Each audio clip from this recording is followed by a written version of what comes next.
एक शब्द है ध से धाकड़ और एक शब्द है ध से धमक।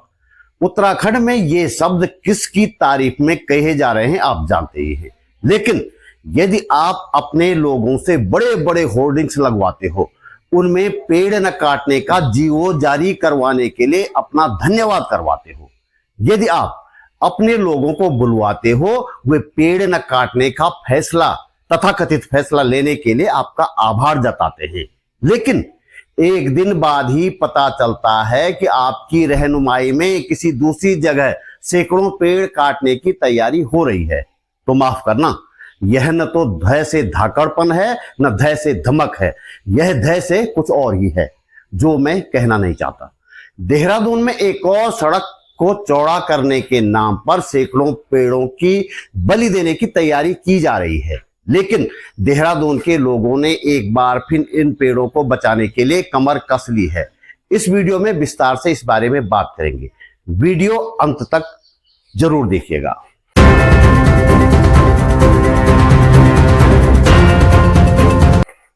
नमस्कार, आप देख रहे हैं बात बोलेगी। मेरा नाम है त्रिलोचन भट्ट और मैं करता हूं सरकार की नहीं सरोकारों की बात। दोस्तों, सरोकारों की बात करने के लिए मुझे कहीं से कोई फंड नहीं मिलता। आप वीडियो अंत तक देखते हैं तो यही मेरा फंड होता है, क्योंकि तब वीडियो कुछ और लोगों तक पहुंच जाता है। इसलिए वीडियो बीच में न छोड़ने का आपसे फिर अनुरोध है। 7 जुलाई को देहरादून के लोगों को एक बार फिर पेड़ काटने के विरोध में सड़कों पर उतरना पड़ा। हालांकि इस बार 23 जून की तुलना में कम लोग पेड़ बचाने के लिए आए, जिसका सीधा संबंध यह है कि पिछले एक हफ्ते से जो बारिश हो रही है देहरादून में, उसके कारण लोग इस साल मई और जून में जो गर्मी पड़ी थी उसे भूल गए हैं। कम भीड़ के बावजूद सामाजिक सरोकारों से जुड़ी तमाम संस्थाओं के लोग 7 जुलाई के मार्च में शामिल हुए और खास बात यह है कि इस बार भी युवाओं की संख्या अच्छी खासी थी। इस बार भी इस मार्च के लिए सबसे पहले सिटीजन फॉर ग्रीन दून संस्था आगे आए, उसके बाद उत्तराखंड इंसानियत मंच, उत्तराखंड महिला Manch, SFI, SDC foundation, Dhaad, मेड, वेस्ट वॉरियर्स जैसी कई संस्थाएं इस मार्च में शामिल हुई। 23 जून का मार्च कैंट रोड के पेड़ बचाने के लिए हुआ था। उस समय मार्च से पहले ही प्रचारित कर दिया गया था कि सीएम साहब ने पेड़ न काटने का जीओ जारी कर दिया है। कुछ लोगों के नाम से बड़े बड़े होर्डिंग्स शहर की सड़कों पर लगाए गए। इसके बाद अचानक पता चला कि राजपुर रोड पर RTO चौक से लेकर सहस्त्रधारा की तरफ जो रोड जाती है, कैनाल रोड जिसको बोलते हैं, उस सड़क पर पेड़ों को चिन्हित किया जा रहा है। जानकारी ली गई तो पता चला कि कैंट रोड चौड़ी करने का काम तो फिलहाल टाल दिया गया है, लेकिन कैनाल रोड चौड़ी की जा रही है। कैंट रोड के नहीं, अब कैनाल रोड के पेड़ काटे जाने वाले हैं। इसके खिलाफ देहरादून में फिर मार्च निकाला गया। प्रसिद्ध पर्यावरणविद डॉक्टर रवि चोपड़ा ने फिर कहा कि देहरादून के आसपास 40,000 पेड़ काटे जाने की योजना बनाई जा चुकी है, 20,000 काटे जा चुके हैं। यदि हम लोग एकजुट नहीं हुए तो इन पेड़ों को शहीद कर दिया जाएगा। 2 हफ्ते पहले हमारे मित्रों ने जानकारी दी कि देहरादून शहर में और घाटी में 25,000 पेड़ कट चुके हैं और लगभग 40,000 पेड़ और कटने वाले। लेकिन इस बीच और खतरनाक जानकारियां आई कि यहाँ कैनाल रोड पर ये जो आप देख रहे हो पेड़, पुराने और नए, ये भी कटने जा रहे हैं। जाने माने प्रकृतिविद अजय शर्मा ने पेड़ों वाले पुराने देहरादून को याद किया। कैनाल रोड 97 में मैं सहारनपुर चौक से यहाँ आया, कल बहती हुई कैनाल थी।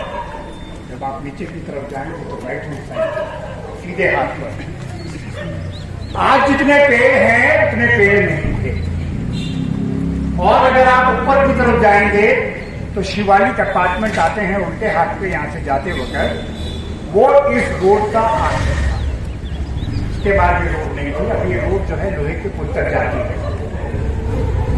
ये रोड बाद में बनी, शिवालिक अपार्टमेंट के बाद। शिवालिक अपार्टमेंट देहरादून के सबसे पुराने अपार्टमेंट और बहुत छोटी सी। एसडीसी फाउंडेशन के अनूप नौटियाल ने हरियाली को प्रिजर्व और रिजर्व रखने की जरूरत पर जोर दिया। लगता है कि जो आम नागरिक है, आम इंसान है, उसकी 3 अपेक्षाएं। अभी 3 अपेक्षा क्या है? पहली अपेक्षा तो यही है, बड़ी स्पष्ट है कि जो हरियाली है वो ना काटी जाए, वो कंजर्व भी हो, वो प्रिजर्व भी हो और वो इंक्रीज भी हो। पहली अपेक्षा तो ये है। दूसरी बात जो पूर्व में हमारे सभी समाज वक्ताओं ने कहा कि हमारे जो शहर में अर्बन केओस है, उस अर्बन केओस में कहीं काम लगे और हमारा शहर जो है वो एक और लिवेबल। उत्तराखंड महिला मंच की कमला पंत ने कहा कि उत्तराखंड राज्य की लड़ाई जल जंगल जमीन की लड़ाई थी, लेकिन राज्य बनने के बाद सबसे पहले इन तीनों को नष्ट करने के कुचक्र रचे गए। इस राज्य को बनाने में बहुत सारी महिलाओं की, बहुत सारे हमारे साथियों की, हमारे बच्चों की बहुत बड़ी भागीदारी है।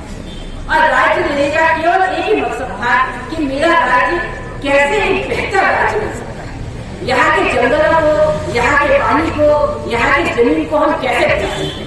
जो है मैं बार बार कहता है कि उत्तर प्रदेश जो नीति बनाता है वो शायद हमारे पहाड़ी इलाकों के लिए, हमारे पहाड़ से जुड़ा हुआ जो मैदानी इलाका है उसके लिए उतना कारगर साबित नहीं होता है, ऐसा होता है। और शायद यही हमारा मकसद था, इसलिए हमने एक राज्य बनाने की कोशिश करी। लेकिन एक खास बात मैं यहां बताना जरूरी समझता हूं। ये मैं आपसे सवाल भी पूछ रहा हूं, क्या सच में देहरादून में सड़कों को इतना चौड़ा करना जरूरी है कि इसके लिए सैकड़ों पेड़ों की बलि दी जाए तो दी जा सकती है? क्या पेड़ों को बचाकर सड़कों को चौड़ा नहीं किया जा सकता? इसे समझने के लिए हमें सहस्त्रधारा रोड जाना होगा। यहां सड़क के दोनों ओर घने पेड़ थे, इतने घने कि सड़क पर हर वक्त छाया बनी रहती थी, ठंडक बनी रहती थी। गर्मियों के लिए स्वर्ग जैसी थी ये सहस्त्रधारा रोड। फिर सरकार पर एक दिन सनक चढ़ी कि इस रोड को चौड़ी किया जाना है। कहा गया कि मसूरी बाईपास बनाना है। विरोध हुआ, लेकिन विरोध के बीच सारे पेड़ काट दिए गए। इस सड़क पर पहले भी वाहन आते जाते थे, अब भी आ जा रहे हैं। हो सकता है 5-7 मिनट का फर्क पड़ गया हो। सवाल तो बनता है कि 5-7 मिनट के लिए सैकड़ों पेड़ों को काटना क्यों जरूरी था? इस सवाल का जवाब सहस्त्रधारा रोड के आसपास के भवनों और घरों की कीमतों में ढूंढा जा सकता है। कम चौड़ी सड़क के कारण इस रोड पर केवल 2 मंजिले भवन बनाए जा सकते थे, अब 4 मंजिले बनाए जा सकते हैं। और रोड चौड़ी होने के बाद सैकड़ों भवनों में तीसरी और चौथी मंजिल बन चुकी है। आप जाकर देखिए कभी। यही नहीं, अब यहां प्रॉपर्टी की कीमत भी पहले की तुलना में 2 गुनी से ज्यादा बढ़ चुकी है। आशंका तो होती है, जरूर होती है कि कहीं सड़कों को चौड़ी करने का असली मकसद, असली खेल प्रॉपर्टी की कीमतें बढ़ाना तो नहीं होता। आप भी कभी समय मिले तो जरूर इस बारे में सोचना। तो दोस्तों, इस वीडियो में इतना ही। वीडियो अंत तक देखने के लिए आपका आभार। आप महसूस करते हैं कि इस वीडियो को बनाने में थोड़ी बहुत मेहनत की गई है और आपको इससे कुछ काम की जानकारी मिली है, तो लाइक कमेंट के साथ शेयर भी अवश्य करें। यदि आप समर्थ हैं तो अपने जेब खर्च में से एक छोटी सी राशि निकालकर आर्थिक सहयोग करें। मेरी इनकम का कोई सोर्स नहीं है। आप YouTube पर वीडियो के नीचे ज्वाइन बटन पर जाकर या सुपर थैंक्स पर जाकर सहयोग कर सकते हैं।